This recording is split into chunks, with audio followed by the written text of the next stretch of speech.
At my age, I take notes. And I was, yeah, it's so freaking dark I can't see anything. So, the guy's got a beautiful house, beautiful pool, and he's got, you know, enough lamps for a Chinese picnic here. But I was really worried about what I was going to say. A lot of new people, and as you get older, no, that's all right. As you get older, I've said this before, you start to lose some of your senses. You know, you lose a little bit of your sense of sight, a little bit of your sense of taste, a little bit of your sense of hearing. What I've lost more of is my sense of decency. So, in all honesty, I really don't give a shit. And I hope I don't offend you. But after Doug started off, I feel pretty good about my chances of being okay. Doug tried to be normal once, and it was the worst 2 minutes of his life. One of the things I learned in life is, especially here, I've been fortunate enough to play in this building and been around this camp for 7 years.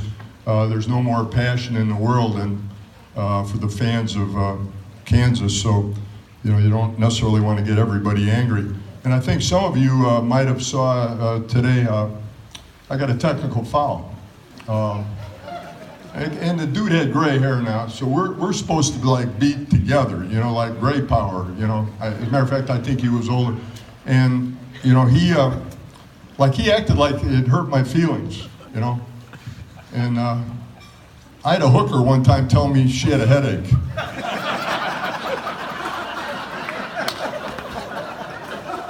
So, my feelings don't get hurt real easy.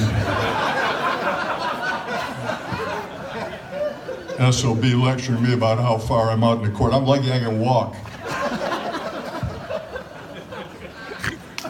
I know a lot of you are, through the years, have been very kind, and you know, I've had a couple of health issues over the last few years. I did want to just bring you up to date a little bit. I had a physical about 2 weeks ago, and the doctor, the results were you're doing fairly well for your age, which to me is not a real vote of confidence. So I asked him, I said, Doc, do you think I'll live to be 80? And he looked at me, he said, Jerry, he said, do you drink or smoke? I said, no, I don't, and I don't do drugs. He said, do you eat red meat? I said, no, I heard that's unhealthy. He said, are you out in the sun a lot? Do you golf, ski, hike, swim? I go, no, I don't. He said, do you drive fast cars? He said, do you gamble? Do you have a lot of sex? I go, no, I don't. He says, then why do you give a shit?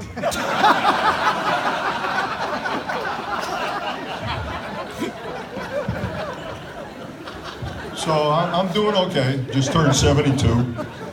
I know last year I told you, you know, I was having just really out of boredom, and I was living in California and the wine was so good, I probably was drinking too much, and I think I told you, you know, my family wanted me to get help with my drinking, and I think I told you, you know, so I hired a bartender. But last night we're at a restaurant in town, and a young lady says, sir, I see your glass is empty, you want another one? I said, why the hell would I want 2 empty glasses? So I am making progress. I also want to let you know, a couple of weeks ago, I left the bar, and I you know, drove a bus home. Now I know that doesn't mean much to you, okay? But that's the first time I ever drove a bus. So I am starting to learn willpower, and I thought I was really over the hump, and then I watched our team play today. And I don't know what all those signs were and all those league drinks and whatever. Sounded like a good idea, so I went through the league 3 times. I'm good through season 2020 with the way we played today. I did want to tell you a quick story. I don't think a lot of you know this about Coach Self. I heard this story recently. Bill was in the 4th grade, and a teacher called on him and asked him, there's 5 birds on a wire, A guy shoots the gun at the birds once. How many birds are left? So Bill said, there's no birds left on the wire because the sound of the gunshot would make all the birds fly away. Teacher said, no, Bill, that's not right. Okay, there would still be 4 birds on the wire, but I like how you think. But Bill looked at the teacher and said, you know, ma'am, let me ask you a question. She said, sure. He said, well, there's 3 women eating ice cream cones. The first one is licking the cone really delicately around the edges. The second one is sucking the top off the cone and then sucking the ice cream through the cone. And the third cone, or the third woman, all right, is biting the ice cream off the cone. So could I ask you, which one of those women is married?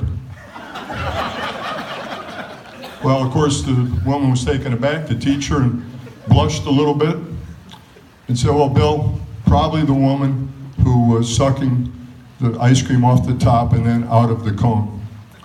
And Bill said, now, the answer is the one with the wedding ring, but I like how you think.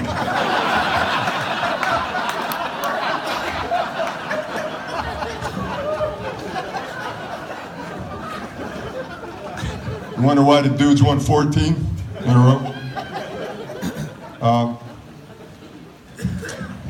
I was going to save this for tomorrow for my team. We will practice because it's the right thing to do. It's not the smart thing to do, but it's the right thing to do. And I was going to read them this story. I thought I'd save it for my team, but I'd really like to share it with you because I think it really typifies what the team I have is going through and where they're at right now. And maybe some of you have heard it, but bear with me as I try to do this with a dialect. Ole was working at the fish plant up in North Duluth when he accidentally cut off all his fingers. He went to the emergency room at the local clinic. He saw a doctor. The doctor looked at him and said, let's have the fingers and I'll see what I can do. Ole said, I haven't got fingers. The doctor said, what do you mean you haven't got the fingers? This is 2018.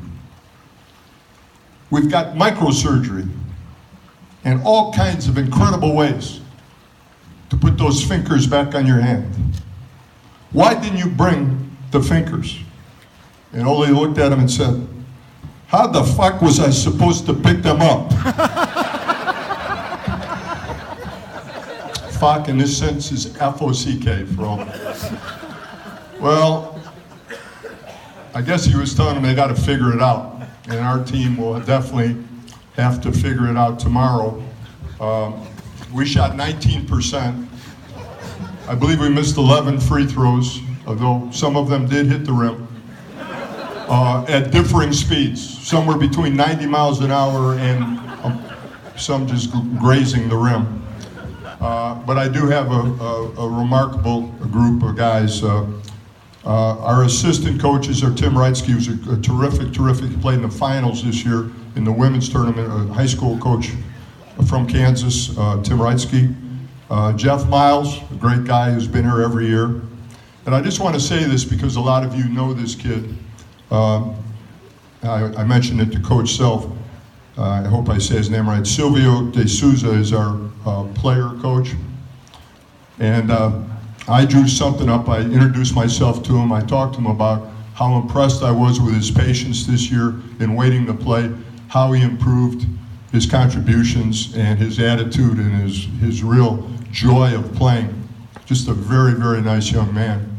I drew something up for our team and I put the board down next to him.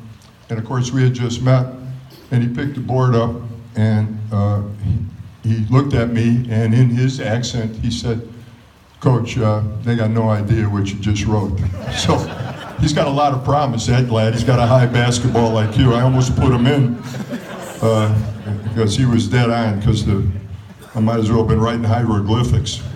But our team is made up of a wonderful player, a guy who's been here a lot, a really good guy, Jeff Anderson, Terrell Carswell, who's a good player, a really good father, a good young man from Charlotte, a pro camp guy, Andy Danner, obviously was betting on the game, missed every shot and hungry free throw today, and I didn't understand that subculture, but I get it. A doctor, which is always good to have on your team here, Gordon Lang. A guy that's his first year in camp, Keith Preston. Jamie Ritzke, who's played here before, plays really hard. A big guy out of Illinois, really from an area close to where I coached high school. And I really thought he was a jerk today. I kept calling out to him. I'm going, Terry, here, Terry. He kept looking at me. He kind of had this look in his eye. I'm going, Terry, get in the high post. Terry, do this. And finally he walked over. He goes, Coach, my name is Dennis. And I said, well, glad to meet you. My name's Asshole. So, just had a little, senior moment there, Dennis. And the guy could break me in half. But Dennis Kaiser, he's got his family. He's got a beautiful family. He's a good player. And then Bob Bolin, who is playing on a couple of bad knees. I told him, I remember when I used to have a right knee and a left knee. Now I got a good knee and a bad knee. But he is playing hard. And I do want to summarize just by saying this. I'm very fortunate to have done this a long time and to be part of this camp for every year. I think every year I enjoy it more and more because the people that come enjoy it more and more. Very seldom are you able in today's life to get out of your comfort zone, to do some things, especially as men. I know there's equal opportunity for things like this with women, but with men, I think it's it's a great reminder of some of the times you've had in the past. I think it's a great reminder of the value of sports and competition, and it brings back the old days really in terms of what friendship and camaraderie, and they call it networking and all that bullshit right now. But let's face it, life's all about making memories. And if you don't take the time to make them, that time can get away from you really quick. And then you tie that in with how Pro Camps runs this. And I know everybody talks about Bill and his lovely wife and the hospitality. I knew him way back before he was Bill Self. The dude hasn't changed one bit. Cares about kids the same way, teaches the same way, stands for the same things. And I don't know if people really understand what presence on the sideline and what consistency of demeanor means to young people growing up. It certainly is a precursor to winning. People that control situations and allow their players to play with emotion, but not emotionally, are always going to be winners. We learned that hopefully as adults, and we're still learning that. And what he stands for here and what he's accomplished over a period of time, in many ways has probably created a monster, but being around as long as I have and being in as many different places, I know you realize how lucky you are to have him. And certainly, I know everybody at camp not only feels his hospitality, but feels his friendship. I hope all the teams play to a higher level tomorrow, but most of all, I hope we continue to laugh and have fun. It's a tough time in our culture right now. It's a mean time, do you get old because you stop laughing, or do you stop laughing because you get old? That's all our choice to make. So I'm bound and determined to have fun, bound and determined to share that, and hopefully we have a great day of weather, a great day tomorrow. Everybody stays healthy, and again, thanks for having us all here.